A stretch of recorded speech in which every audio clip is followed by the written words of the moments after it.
Hey kiddies, it's Terrible Triple Feature time once again, and this week we kick off Black Awesomeness Month with This is the Thanks That I Get?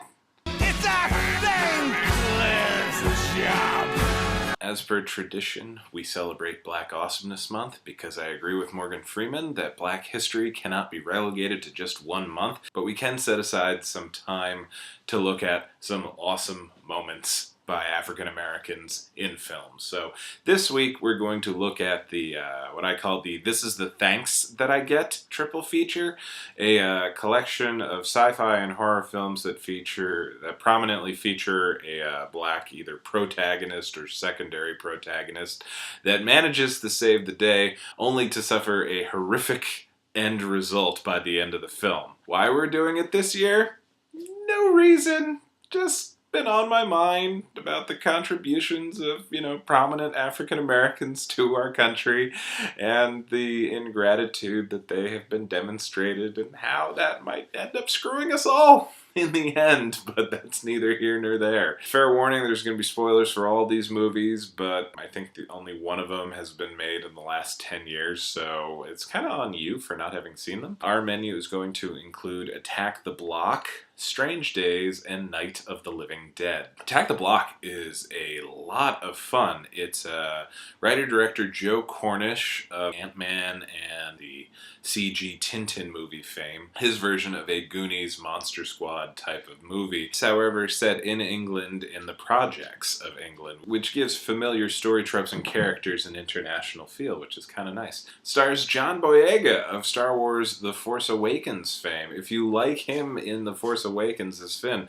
watch this movie. This is the movie that put him on the map, and with good reason. He's great. He's the leader of a gang of 14 to 15-year-olds going around their housing projects, terrorizing everyone. When all of a sudden there's an alien invasion, and being the plucky kids that they are, they go out to attack all of the things that are attacking the block. And they learn pretty quickly that these double-jawed, blacker than the blackest night, gorilla-looking aliens are not messing around. This is a movie in which kids will die because, they're monsters, and they're going up against the monsters, and there are a lot of monsters, and the monsters are tougher.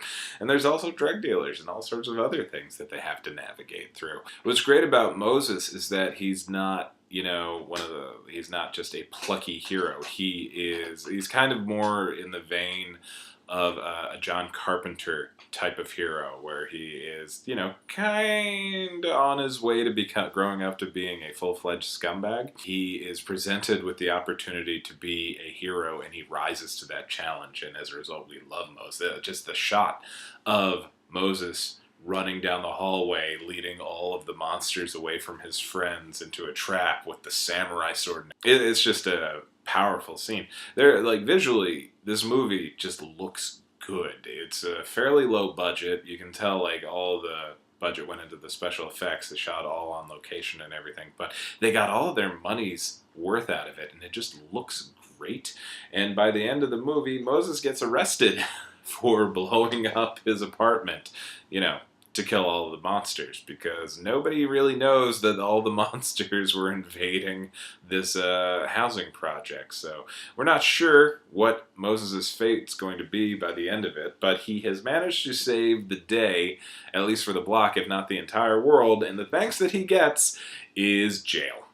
Good job, guy. Next up, we have Catherine Bigelow's Strange Days. We got a lot of good directors on this triple feature. Made in 1995, this was set in the future year of 1999, in which there is a technology that will allow people to record not just what they're seeing, but all the sensations that they're going through when they're doing whatever they're doing. And you can put that on a tape, and you can sell the tape, and it can be experienced vicariously by other people. I believe the device is called Squid, and selling Squid tapes and Squid stuff is highly illegal at the time, in the timeline of the film. So main character Ralph Fiennes and bodyguard Angela Bassett are basically black marketeer scumbags. Again, loving the multi-layered nature of all of these characters. Nobody is just one thing. And as a result, they become richer characters for it. One of the best things about Strange Days is that it kind of creeps up on you because it's very flashy, and I mean it's not like full-on Blade Runner neon future, but it is a fairly strong cyberpunk film. But it's also a great noir film when you really get down to it. The movie, there's a lot of plot for this movie. It's about 2 hours plus, but there's just a zillion characters and they all interact, and much like good Raymond Chandler type of novels, everything kind of coalesces into one story by the end of it. There is two of the recurring subplots are these two LAPD cops played by Vincent D'Onofrio and William Fichtner going around trying to murder half of the cast of the movie, and also the death of a prominent rapper slash black activist figure, Jericho One, I believe is his name, played by Glenn Plummer. And by the end of the film, you find out that Ralph Fiennes is in possession of a squid tape that is the recording of Jericho One's murder by renegade police officers William Fichtner and Vincent D'Onofrio. And because all of the black activists are blaming the police, and they're not without this tape, there hasn't been any like solid evidence proving it's been the police. There's been a burgeoning race riot building in LA, mainly because of the poor racial relations, also because it was about to turn over into the new millennium, so people are just going nuts, just in general. While Ralph Fiennes is dealing with, honest to God, half of the other plot, because there's so many different characters. There's I haven't mentioned about 20 main characters that are in this movie. It falls on Angela Bassett to get the tape to the police commissioner so he can rein in William Fichtner and Vincent D'Onofrio and get them arrested and, hopefully get them, put on death row, because Jesus Christ. In trying to do that, no one believes her. So she's running around basically trying not to get murdered. And then eventually, I believe the sequence of events is she manages to stop William Fichtner and Vincent D'Onofrio and attack them a little bit. And then when everybody sees a black woman, especially a black woman as strong as Angela Bassett, because this is mid-90s Angela Bassett when she had the arms bigger than my head. Basically all the LAPD come after her and beat the ever-loving snot out of her, because this is what you get for trying to do the right thing and, getting a little smidge of revenge. I mean, they were really trying to kill her, so she gets to rough them up just a little bit. But nope. Gets beaten within an inch of her life. I mean, this scene goes on for a while. There's a lot of slow motion and a lot of poor Angela Bassett just screaming in pain. It's just very brutal and disturbing that that character, Mace, had to go through that. But she ends up saving the day, and that was the thanks that she got. Well, also she ends up hooking up with Ralph Fiennes, which, man... Oh, that would be pretty. That would be fun to watch. See, if either of them had that squiddy thing, I would put that on. Anyway. Next movie.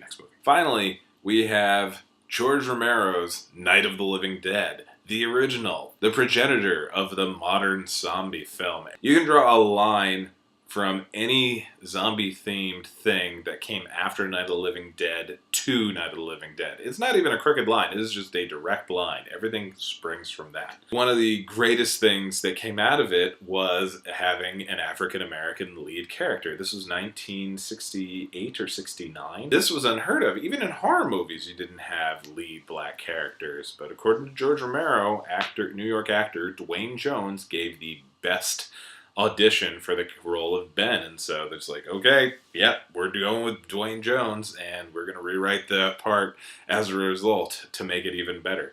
Because apparently the character of Ben was originally supposed to be just a local truck driver, not, a dim bulb, but not nearly as articulate and intelligent as Dwayne Jones, just projects. Romero was rewriting the script. Dwayne Jones was adding a lot of lines and dialogue to make the character more believable for a man in his situation. I believe Ben ends up being either a college student or a professor at a local college, and he, much like everybody else in Night of the Living Dead, is just trying to figure out what's going on with all these people coming around eating other people.